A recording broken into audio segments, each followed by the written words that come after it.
महादेवांना प्रिय असलेले एक असे फूल जे सुंदर दिसते पण अत्यंत विषारी मानले जाते. असे कोणते फूल आहे? ते म्हणजे धोतरा. असे म्हणतात की धोतरा भगवान शंकराच्या हृदयातून प्रकट झाला आणि म्हणूनच शिवपूजेमध्ये त्याला विशेष स्थान मिळाले आहे. पण धोत्र्याचे महत्त्व नेमके काय आहे? शिवाला हे फूल इतके प्रिय का आहे आणि धोतऱ्यामागे कोणती अद्भुत पौराणिक कथा दडलेली आहे? आजच्या या व्हिडिओमध्ये आपण धोतरा फुलांचे धार्मिक, आध्यात्मिक आणि पौराणिक महत्त्व जाणून घेणार आहोत. आपल्या भक्ती चॅनलमध्ये तुमचे मनपूर्वक स्वागत आहे. आज आपण भगवान शंकरांना अर्पण केले जाणारे पवित्र फूल याबद्दल सविस्तर माहिती जाणून घेणार आहोत.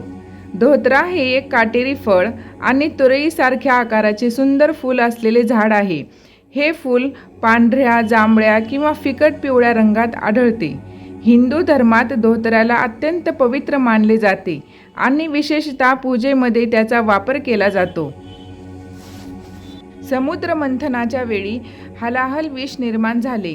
त्या विषामुळे संपूर्ण सृष्टी संकटात आली होती. तेव्हा भगवान शिवांनी ते विष प्राशन करून जगाचे रक्षण केले होते. काही पौराणिक कथानुसार शिवांनी विष प्राशन केल्यानंतर त्यांच्या शरीरातून धोतरा प्रकट झाला. म्हणून धोतरा हा शिवाला अत्यंत प्रिय मानला जातो.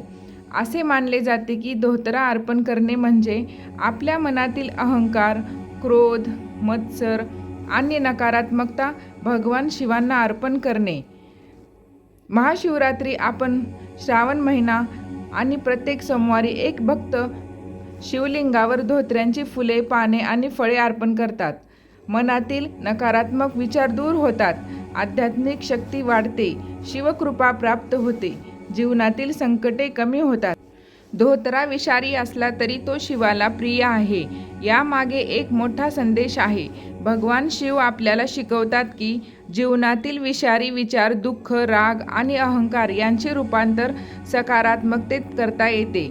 धोतरा हे त्याग, वैराग्य आणि अंतर्मनाच्या शुद्धीकरणाचे प्रतीक मानले जाते.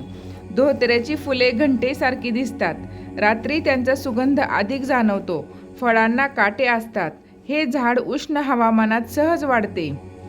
धोतरा आपल्याला शिकवतो की बाह्य रूप महत्त्वाचे नसते, तर अंतःकरणातील भक्ती महत्त्वाची असते. जसे भगवान शिवांनी विष स्वीकारून जगाचे रक्षण केले, तसेच आपणही आपल्या जीवनातील नकारात्मकता दूर करून भक्ती, प्रेम आणि सदाचार स्वीकारला पाहिजे. जर तुम्हाला धोतरा फुलांचे हे रहस्य आणि भगवान शिवांशी असलेले त्यांचे नाते आवडले असेल तर व्हिडिओला लाईक करा, चॅनलला सबस्क्राईब करा आणि कमेंटमध्ये हर हर महादेव नक्की लिहा. एक गरीब शिवभक्त जो रोज जंगलातून धोत्र्यांची फुले आणून शिवलिंगावर अर्पण करत असे. त्याच्याकडे महागडे फुले किंवा पूजेचे साहित्य नव्हते, पण त्याची भक्ती प्रामाणिक होती. असे सांगितले जाते की भगवान शिव भक्तांच्या वस्तूपेक्षा त्याची श्रद्धा पाहतात.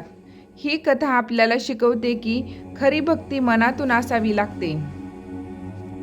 तो श्रद्धा, त्याग, वैराग्य आणि भगवान शिवावरील अढळ विश्वासाचे प्रतीक आहे. धोतऱ्याची प्रत्येक पाकळी जणू आपल्याला सांगते की जीवनातील नकारात्मकतेचा त्याग करून भक्तीचा मार्ग धरावा.